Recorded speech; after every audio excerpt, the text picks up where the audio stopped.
بعض دفعہ ہم دعا کر رہے ہوتے ہیں، دعا قبول نہیں ہوتی، اس کی کیا وجہ ہے؟ ایک مرتبہ حضرت سیدنا موسیٰ کلیم اللہ علی نبینا علیہ السلام کسی مقام سے گزر رہے تھے کہ ایک شخص ہاتھ اٹھائے رو رو کر بڑے دقت انگیز انداز میں مصروف تھا۔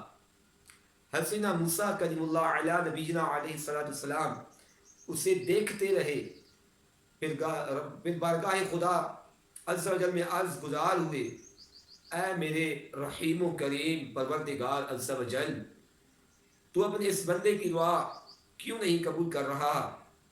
اللہ عز و جل نے آپ علی نبینا علیہ السلام کی طرف وحی نازل فرمائی، اے موسیٰ اگر یہ شخص اتنا روئے کہ اس کا دم نکل جائے اور اپنے ہاتھ اتنے بلند کر لے کہ آسمان کو چھو لے، تب بھی میں اس کی دعا قبول نہ کروں گا۔